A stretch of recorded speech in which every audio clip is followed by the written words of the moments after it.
Hello, welcome back. Today, let me talk about Korean history briefly.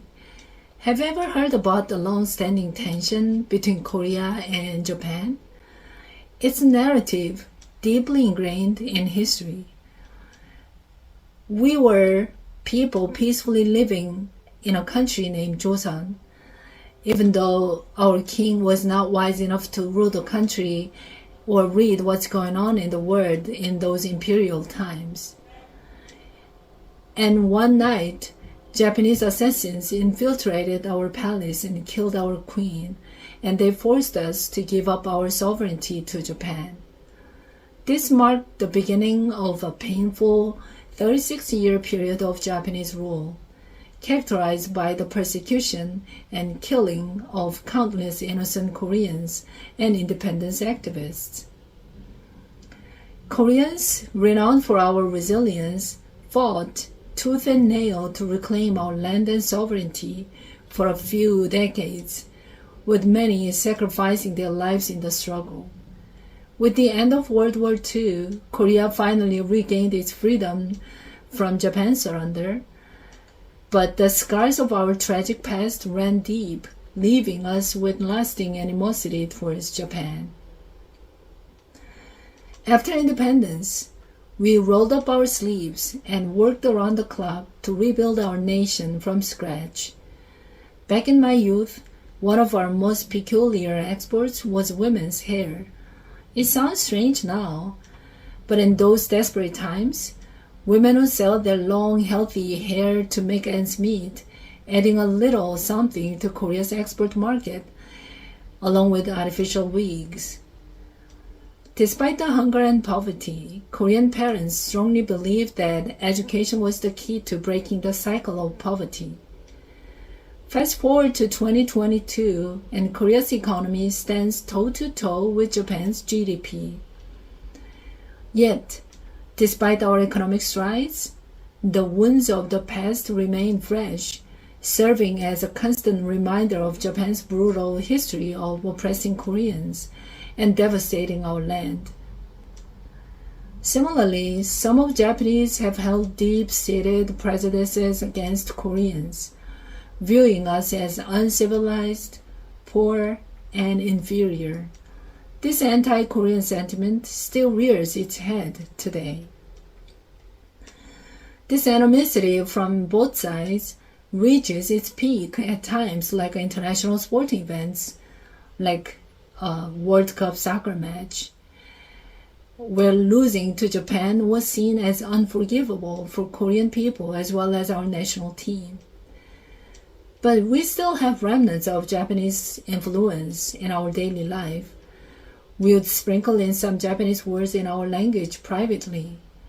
But officially, TV personalities or news presenters were strongly advised against using them on air. And a famous singer, as I remember, was banned from appearing on TV shows for saying he loved Japanese culture, and people complained about him appearing on TV. Yes, up until a few decades ago, we were quite strict and intolerant about Japanese influence. In the 1990s, the president named Kim Young-sam even ordered the demolition of the Japanese governor's building, a relic of colonial rule located in the center of Seoul, the capital city of Korea. Despite voices arguing for its preservation as a reminder of tragic history. I sometimes feel awkward when I travel and see buildings constructed by past conquerors during the country's colonial period. A few months ago, I traveled to Ho Chi Minh, Vietnam, and saw their great potential and energy. I believe one day Vietnam will be one of the powerhouses in Asia or replacement of China.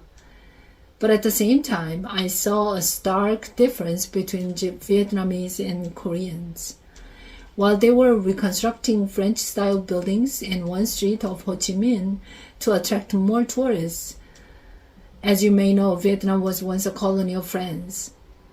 We Koreans demolished the Japanese-style ones to erase their influence. recording traces left by the Japanese. And it wasn't until 1998 that we began to import Japanese culture. But few Koreans seem to openly express any affection for Japan or its culture. However, over time, perceptions have shifted. More Koreans travel to Japan and experience the kindness of the Japanese people firsthand.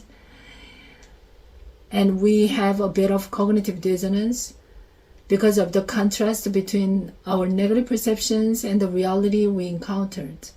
I also traveled to Japan a few times, and the people I see at the airport, at stores, at hotels, or at any place are very kind and polite.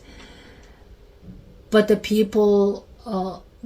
Japanese people I encounter from our history books are brutal, more brutal than any other people. Nowadays, the younger generation is much more open-minded about Japan.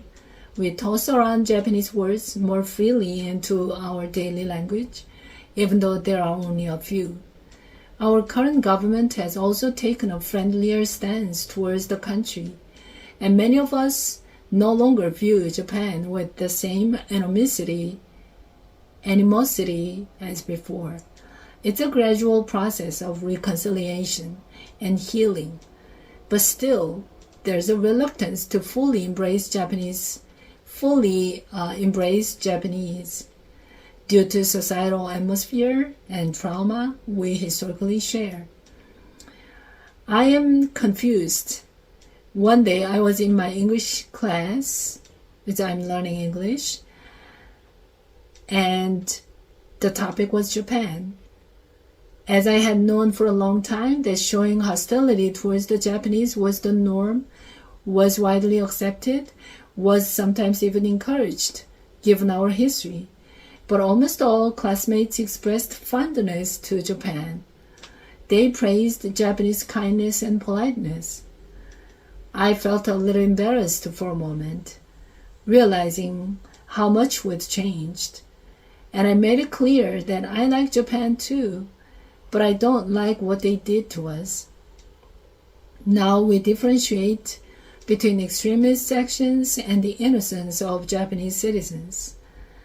It's a complex relationship shaped by decades of tumultuous history. But as time goes on, it seems we are slowly inching towards a more harmonious coexistence as neighbors. This is all for today, and thank you. See you next time. Bye.